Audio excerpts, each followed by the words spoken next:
Good morning, Tehmina Khan is here in TKMaths is fun. In today's video, which is video number 2 on the series of sampling and estimation, which is a part of the A-level mathematics syllabus, and it is paper S2 and code is 9709. Okay, so you can see here 3 QR code, and these QR code of my other videos on P3, this one is P3, M1 and S2. And if you will subscribe, because I keep uploading questions over there, so you will get the updates. So let's start with the sampling mean. In the previous video, we have seen the random sample and population in sample and how to pick them up. So now this is video number 2, which is about the sample mean. First of all, you need to understand what is the meaning of sample mean.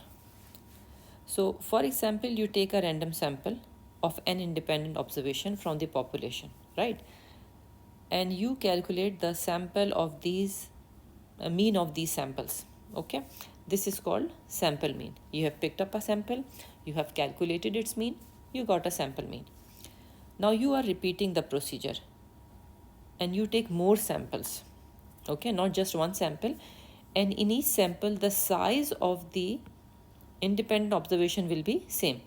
So for example, in one sample, you have picked up 10 observations, right? Then in the other one also, there will be 10 observations. So like this, you will have many samples and each will have size n. And you calculate the mean of each sample. And then you form a distribution of all these samples mean. This is called distribution of the sample mean. Okay.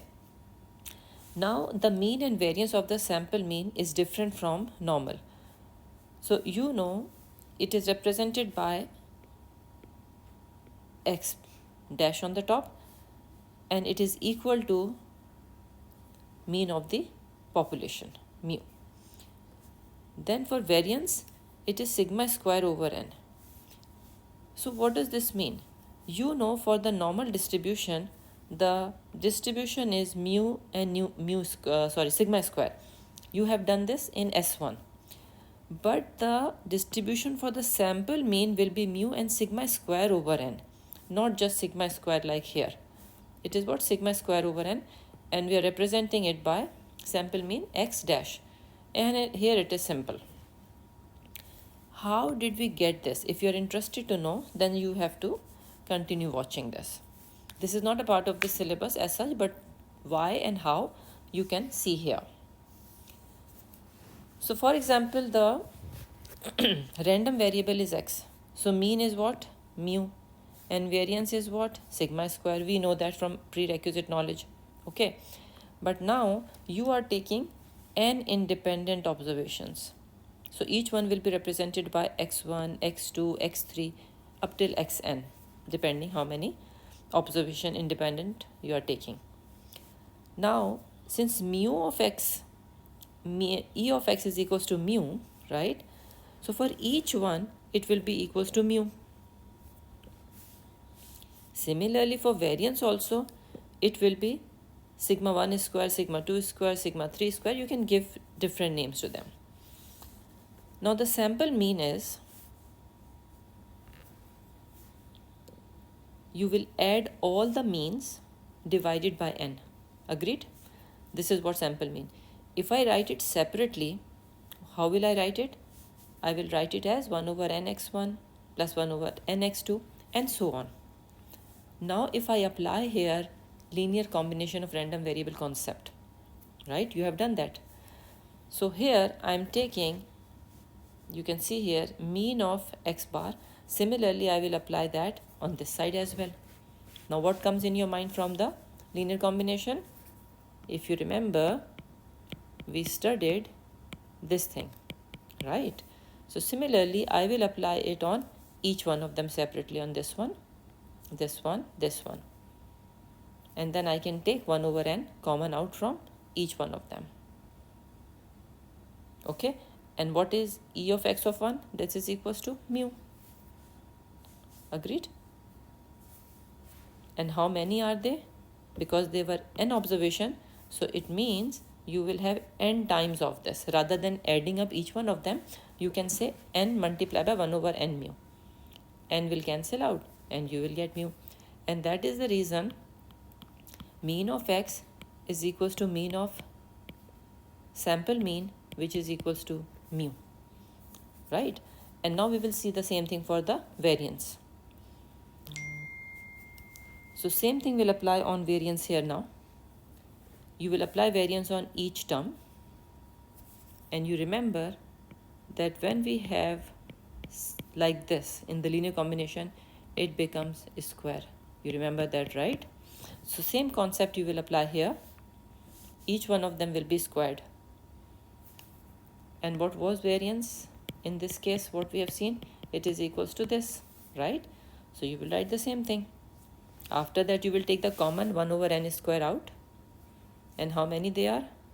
N times. So it will cancel out and you will get this.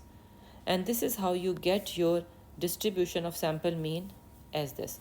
So whenever it is a sample distribution of sample mean, distribution of sample mean, you write it like this: mu sigma square over n.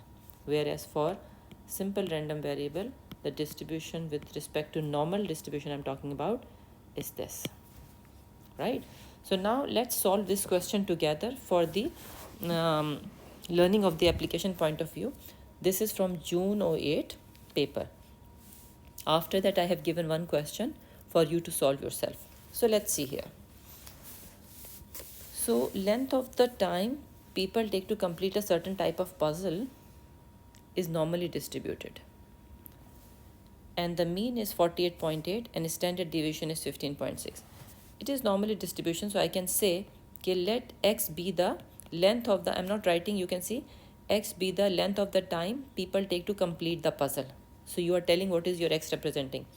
Because it is normally distributed, so I can write it here, 48.8, comma, 15.6 square.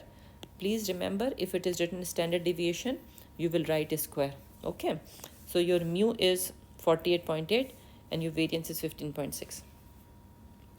Now question is saying the random variable x represents the time taken in minutes by a randomly chosen person to solve this type, the time taken by the random sample of 5 people.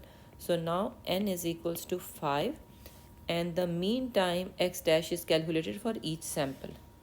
First of all, you have to write the distribution here. So distribution is easy to write. What will I write from here? Because I know it is mu, which is same, and variance for the sample mean is variance divided by n. So it will be this. So this is part number 1, right? Now part number 2 is you have to calculate a probability. So it is exactly like what you have done in S1, that you change it into z. Z will become this, which is same, and this time it will be what? Sigma square over n. Agreed? So I will write here probability of z less than 50 minus 48.8 divided by standard deviation, right? So variance was 15.6 square over 5. Okay, so now you will use calculator to find out the value. Let me also use calculator. And be careful about using it where you have to put bracket very correctly. So my answer is coming 0.172. And always write the z value in 3 decimal place. You know the reason? The reason is because in the table you have first decimal place here, second decimal place here, and third decimal place here, right? When you read the table. So now this means z less than 0.172. So graphically it means, it always helps me to understand better. 0.172 is somewhere here and I need to calculate this probability. So let me see if I have kept the table here. No. Anyway, so 0.172 you will read, you will see where is 0.1 here, 7 here, get this answer, 2 is here, get this answer, and add up here in the last, and you will get the final answer. So my answer is coming, probability of z less than 0.172 is equals to 0.5683. Yes, this is my answer coming, right? So this is the final answer. So it is 56.83%. So I hope you understood this question, and you can write in the comment if you have any query. Please press like and subscribe button and share it with your friends. Take care. Allah Hafiz. Oh, no. Wait. Yes, this AFL question. I forgot to show it to you. So this is for your understanding. So now you try it yourself first and see you understood exactly the way we have done the above question. So I have solved it here and I will show you.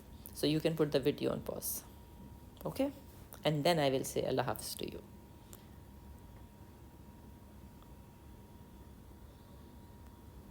So I'm showing it to you. You can solve the question.